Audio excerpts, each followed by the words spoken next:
भक्तजनों जय माता दी। अब आप और हम सुनेंगे कि घर में देहरी या दहलीज क्यों बनाई जाती है और देहरी या दहलीज की पूजा क्यों की जाती है तथा देहरी या दहलीज पर क्यों नहीं बैठा जाता। प्राचीन कथाओं, कहानियों, मान्यताओं के अनुसार एक समय की बात है कि माता लक्ष्मी जी जो कि समुद्र की पुत्री हैं, वह एक बार समुद्र में स्नान कर रही थी।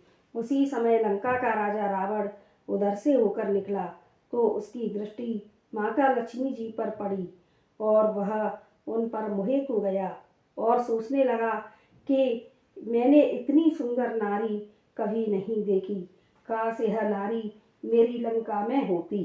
और वह विमान से उतरकर माता लक्ष्मी जी के नजदीक आने लगा तो माता लक्ष्मी जी डर गईं और वह एक पत्थर बन गई। रावण ने माता लक्ष्मी जी को खूब ढूंढा पर वह कहीं भी नहीं दिखी तो उसने अपने तपोबल के द्वारा समुद्र का पानी घुटने घुटने कर दिया और अपने 20 हाथों के द्वारा वह माता लक्ष्मी जी को ढूंढने लगा तो उसे एक पत्थर मिला। यह वही पत्थर था जो माता लक्ष्मी जी बन गई थी। रावण उस पत्थर को लेकर लंका को लौट आया और उसने वह पत्थर लंका के दरवाजे पर लगा दिया। अभिमानी रावण उस पत्थर पर पैर पटकता, पैर रखकर निकलता।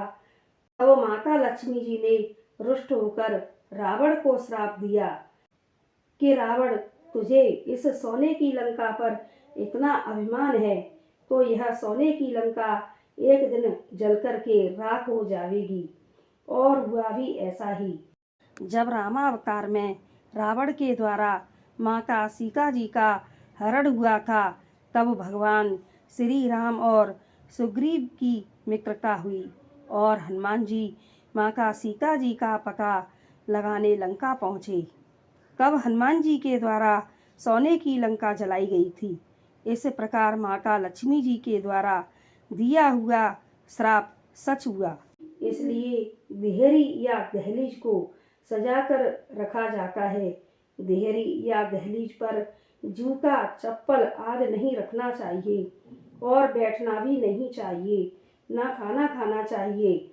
हमेशा ही होली, दिवाली, दशहरा, अमावस, पूर्णिमा, अष्टमी कथा और तीज व्रत त्योहारों के दिन देहरी दहलीज को सजाना चाहिए और सजाया जाता है तथा हल्दी, रोली आदि से स्वास्तिक, जिसे चौक पूरना भी कहते हैं, चौक लगाए जाते हैं जिससे माता लक्ष्मी जी उस घर से रुष्ट नहीं होती तथा उस घर में सुख संपत्ति तथा धन की कभी कमी नहीं रहती। माता लक्ष्मी जी उस घर पर सदैव प्रसन्न रहती हैं। जो भी व्यक्ति माता लक्ष्मी जी स्वरूप देहरी या दहलीज का सम्मान करता है, उसे सजाकर रखता है, उस पर माता लक्ष्मी जी सदैव प्रसन्न रहती हैं और सदैव आशीर्वाद देती हैं। तो भक्तजनों, इसलिए हमेशा देहरी या दहलीज का सम्मान करें, इसे सजाएं और संवारें। और हमारी जानकारी, कहानी आप सभी को पसंद आई हो तो हमारे चैनल को सब्सक्राइब कर लें, लाइक करें, शेयर करें। जय माता दी।